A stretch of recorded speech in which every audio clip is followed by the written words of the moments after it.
So, Republicans have officially released their end of the negotiating side on how they're going to be dealing with the coronavirus stimulus package. They're cutting the $600 benefits down to $200, and they're also providing money for schools if they reopen. Also, there's no money for state and local governments. A lot of people are criticizing this bill, saying that it's not good enough. It doesn't really have a lot in it, but it is the first stage of negotiations. We'll have to see how things go forward. Chris, are you optimistic at all in terms of negotiations?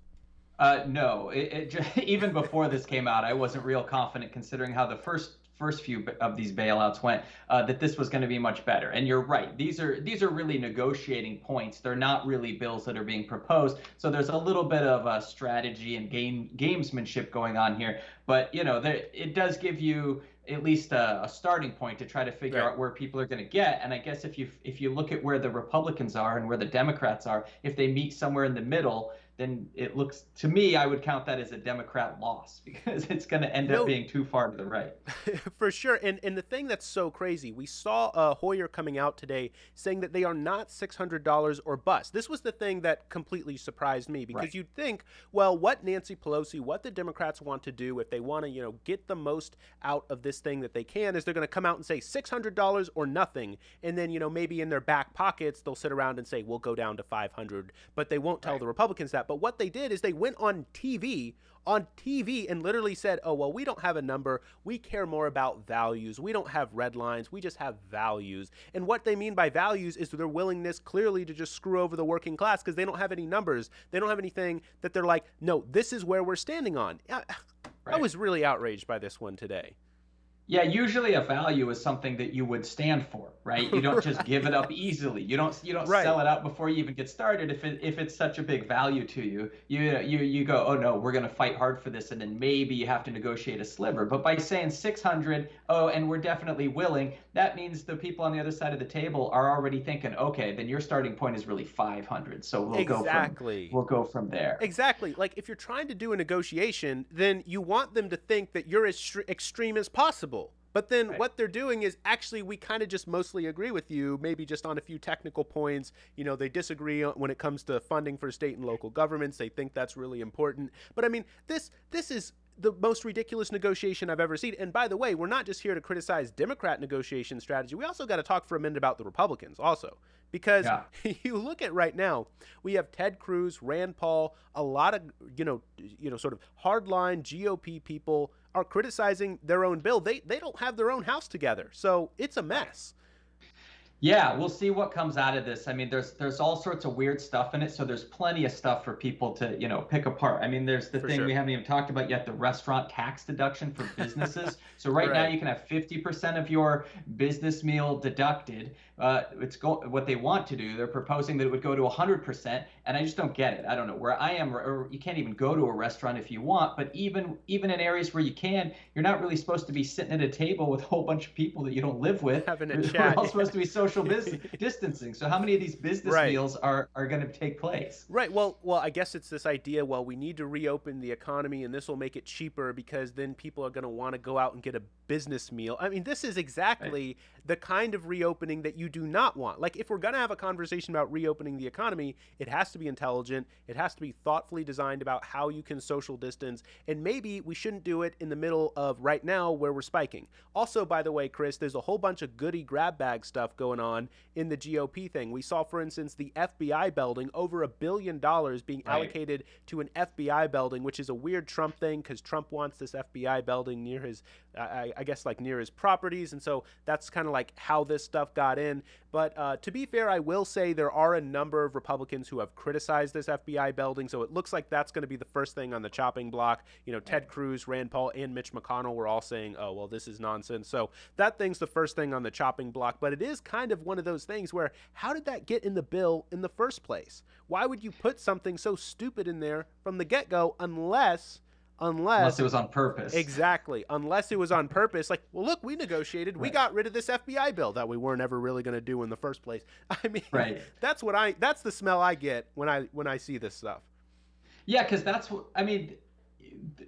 Both sides have their issues with negotiating, but it just seems to me like the Republicans know how to negotiate, and the Democrats, like, they just don't get it. They're like the little kid trying to negotiate with, like, a lawyer or something. They just get left behind. So that when you look at the moves the Republicans do, you can see, oh, that's kind of a smart strategy. Rather than starting with where you want to be and then immediately giving ground from there, the Republicans kind of get it. Oh, let's go 20 yards past where we want to be, and we'll let them pull us back. Pull us back to where we want to be in the first place. Right. Right. And then, you get the other side to think, well, oh, we really got him. We fought him so good. We really got him. And, you see that exact thing when you look at this no funding for state and local government, which I mentioned at the beginning.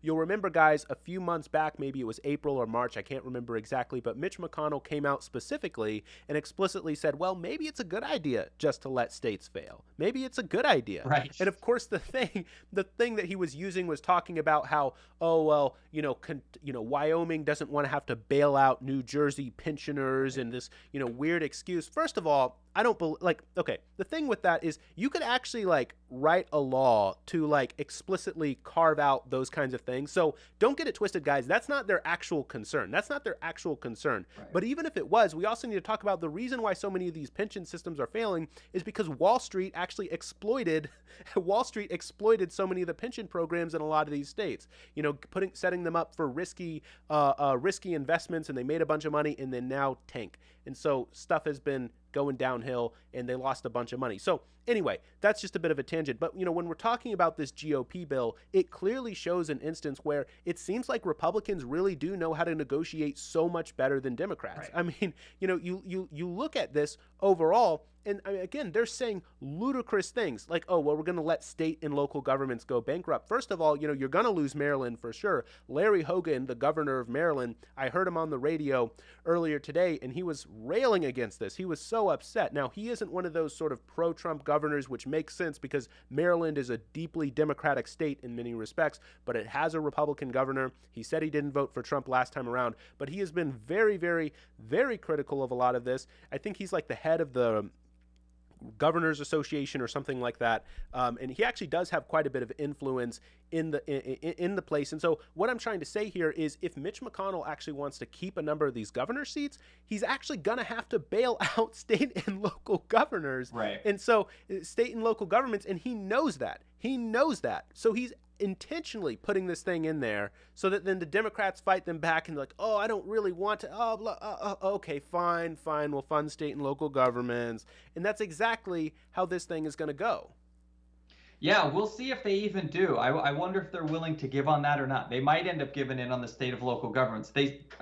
But I kind of wonder, right? That's one I was kind of keeping an eye on and just kind of had a question mark. I wonder what their strategy is with that. But yeah, they definitely set the stage in a way where they're kind of calling the shots there. Well, if they let state and local governments go bankrupt, they'll end up inadvertently defunding the police and also the schools and also the hospitals and also everything and also everything else. Oh, and also they, by the way, Chris, in this bill, they also managed to sneak in a couple more. I think it was either billion or a couple $100 million extra for the Pentagon. So just so you guys know, right? We had that attempt there from Bernie Sanders and a number of progressives to try to cut the military budget back to sort of the pre-Trump days, back to the Obama age. So not even like a massive cut. It's only 10%. So like don't get it twisted. 10% sounds like a lot, but we're just cutting it back to where Trump had expanded it from, right? So it's not like we weren't doing just a few years ago. Right. It's how it was a few years ago. It's not like we weren't doing imperialism under Obama. We still were, right? So, but this is a situation where, we try to cut back the Pentagon, and here they are trying to sneak in even more money for the Pentagon. That's what we're looking at with this bill. So it's pretty outrageous. Also, there's one more thing I want to bring up with this bill. One more thing that I think is pretty important to talk about. Right now, one of the major talking points, which you're hearing a lot of people talk about, we heard Ted Cruz up on TV talking about it. He's saying, well, there's a lot of people right now who are making a whole lot more money now on unemployment than they were making from their job. This is a ProFact channel. It is true that there are some workers who are making a little bit more money now on unemployment than they were making on their previous job. However, you have to keep in mind the context of the argument going on here. Because the argument that they're trying to make is, well, that means that we need to be cutting the amount of money that we're sending over to people. But I also want to pose to you guys, remember that we're also having an evictions crisis. How could Yeah. it be the case? Like, let's just sort of reason this through. Think about this a little bit harder. How could it be the case that we're having an evictions crisis where like 50% of renters in some states, over 50% of renters, are at risk of being evicted shortly after, as soon as this crisis ends, if we're sending too much money to a lot of workers? That doesn't register to me. That doesn't compute. And the other thing is, you'll also hear Republicans, especially Ted Cruz, actively saying, well, I was speaking to small business owners, I was sending in messages, I was sending in that the small business owners were sending in work requests to former employees saying that, oh, well, in that those workers are not willing to come back to work because they're making more money. Okay, guys, do you realize how unemployment works? If you get offered employment and you turn it down, you lose unemployment. Right. It is true that in the CARES Act, there was a sort of a bit of a stipulation that during the duration of the pandemic, you don't have to be actively seeking work. But if you get offered work and you turn it down, you lose your unemployment. So this myth that Ted Cruz went around, that all these Republicans are going around talking to small businesses and they're, and they're not able to get their old employee back, it's just factually not true. It's just not true at all. So anyway, just wanted to bust that myth for you guys. But Chris, you have anything to add? It's interesting on that point you were mentioning, because it sounds like it's probably not that many people who are making more on unemployment. But if you kind of crunch the way the numbers would go, I think that means that you'd be talking about the very poorest people, right? Because Right. you'd have to be making significantly less. So we're really talking about a small portion, but it's the people who need it the most, the people who absolutely need the most help, because they're already, they probably needed help before this. If you're making more on unemployment, then we're talking about the neediest people in the country. So giving them a little bit of an extra slice in what is probably a very difficult time right now, I guess doesn't, it's not that upsetting to think that might be the case. Exactly.